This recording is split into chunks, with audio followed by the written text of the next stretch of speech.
بسم اللہ الرحمن الرحیم۔ السلام علیکم، ویلکم دوستو۔ امید کرتا ہوں کہ آپ سب لوگ خیریت سے ہوں گے۔ دوستو، میں جو آپ کے سامنے آج ٹاپک لے کے آیا ہوں وہ ہے نزلہ اور زکام۔ نزلہ زکام ایک عام مرض ہے جس میں بچے سے لے کر بوڑھوں تک ہر کوئی مبتلا ہے۔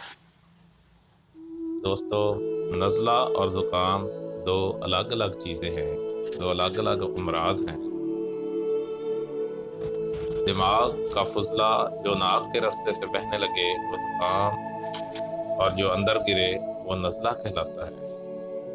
دوستو، نزلہ اور زکام موسمی تغیر و تبدل، دماغی کمزوری، زیادہ دھوپ میں چلنا پھرنا، گرم غذاؤں کا زیادہ استعمال، بڑے بار رکھنے وغیرہ سے صفرا زیادہ ہو کر بلغم میں مل جاتا ہے تو اسے نزلہ و زکام حار یعنی کہ گرم کہا جاتا ہے۔ اسی طرح سرد پانی سے نہانے، سرد ہوا میں پھرنے، سرد اشیاء کے زیادہ استعمال سے دماغ میں بلغم پیدا ہو کر نزلہ و زکام بارد یعنی کہ سرد پیدا ہو جاتا ہے۔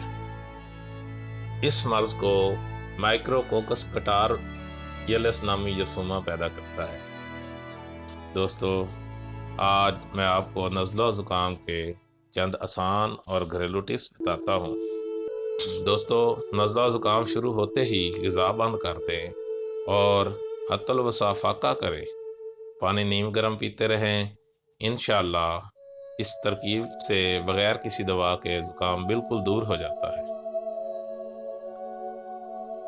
نمبر 2، بند زکام کے لیے بنفشہ کے پھول 6 گرام، عناب 7 دانہ، لسوڑیاں 11 دانہ اور مصری 20 گرام پانی میں بھگو کر مل چھان کر دونوں وقت پلائیں، صبح اور شام۔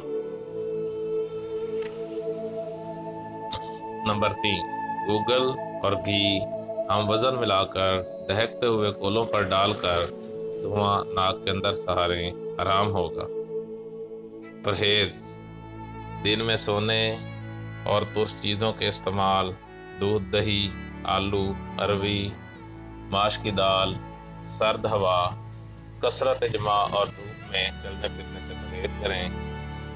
غذا میں مونگ کی دال، چپاتی، پالک کا ساگ اور بکری کا شوربہ وغیرہ استعمال کریں۔ امید ہے آپ کو میری یہ ویڈیو اچھی لگی ہوگی۔ دوستو، اگر ویڈیو اچھی لگے تو لائک کریں اور اپنے فیملی فرینڈز اور دوستوں کے ساتھ شیئر کریں۔ شکریہ۔